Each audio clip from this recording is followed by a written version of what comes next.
Con su venia, diputado presidente. Saludo con aprecio a los expresidentes de la COCOPA. Bienvenidos a este recinto legislativo.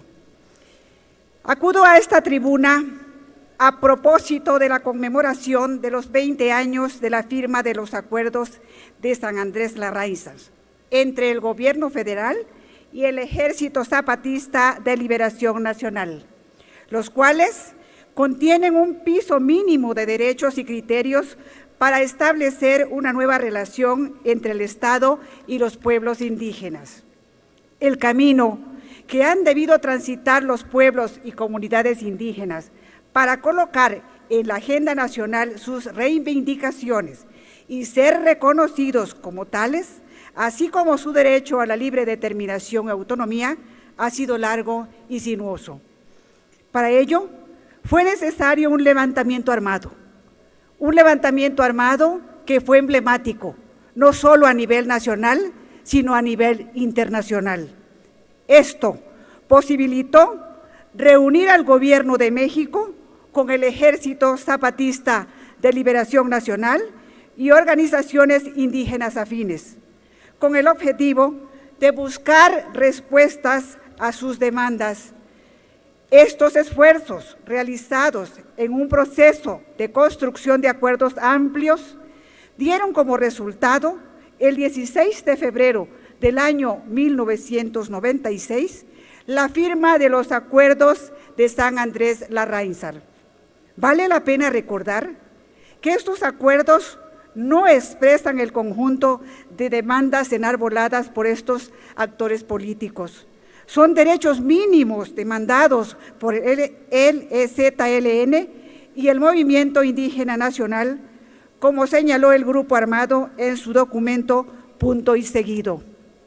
Quedaron fuera de estos acuerdos las autonomías municipales y regionales indígenas, el reconocimiento de sus territorios, el ser sujetos de derecho público, el acceso a los medios de comunicación y destacadamente la falta de reconocimiento a los derechos de las mujeres indígenas, entre otros temas. La reforma constitucional del año 2001 en la materia apenas dibujó algunos de los derechos y demandas de los pueblos indígenas contenidos en los acuerdos, ya que excluyó partes sustantivas de los derechos esenciales de los pueblos indígenas, acuerdos que se tomaron en San Andrés Larraízar. Las palabras de los comandantes zapatistas Esther, Cebedeo y Tacho, expresadas en esta tribuna de la Nación, demandando el cumplimiento de los acuerdos suscritos en el estado de Chiapas, fueron ignoradas por las fuerzas mayoritarias de aquella legislatura. Hoy, igual que ayer, exhortamos a la legislatura actual a empeñar la palabra comprometida y a la brevedad sometamos a la aprobación total de este pleno la iniciativa de la Ley de Concordia y Pacificación sobre Derechos y Cultura Indígenas. A pesar de las innumerables declaraciones del Gobierno federal respecto a la atención de la pobreza y desigualdad ancestral en que se encuentran los indígenas y los cuantiosos recursos ejercidos para su atención, estos pueblos presentan un avance lento en materia económica y social, por lo que siguen representando el sector de la población con los más altos índices de pobreza, las mayores carencias sociales y los menores niveles de ingreso. La pertenencia étnica se asocia siempre a mayores niveles de precariedad que los de la población total. Según Coneval, 3 de cada 4 personas que hablan lengua indígena y poco más de 7 de cada 10 integrantes de hogares indígenas viven en pobreza.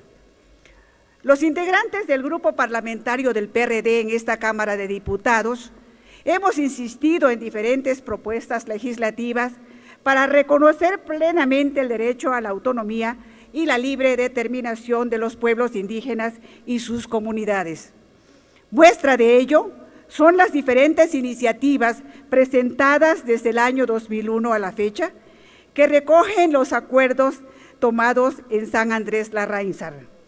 en esta 63ª legislatura, las diputadas y los diputados del PRD reiteramos nuestro compromiso para incorporar a la legislación los pendientes que han quedado en el tintero. Por ello hemos presentado propuestas para la aprobación de la Ley General de Consulta Indígena, conforme a los estándares internacionales y a los criterios establecidos por la Suprema Corte de Justicia de la Nación. Es decir, una consulta indígena previa, libre e informada, así como la representación indígena en los órganos de representación nacional y su derecho al desarrollo desde su propia perspectiva. Compañeras y compañeros diputados, es momento que el Estado mexicano sea una expresión real de todos los que habitamos en este país, en donde los pueblos indígenas sean un componente fundamental que reclama la plena inserción en el desarrollo nacional. Es la hora de la construcción del Estado mexicano pluriétnico y pluricultural. Los conmino a comprometerse con acciones concretas para construir una legislación e instituciones desde esta perspectiva. Solo así demostraremos nuestro compromiso con los indígenas de todo el país mexicano. Muchas gracias, presidente. Diputados PRD, más cerca de ti.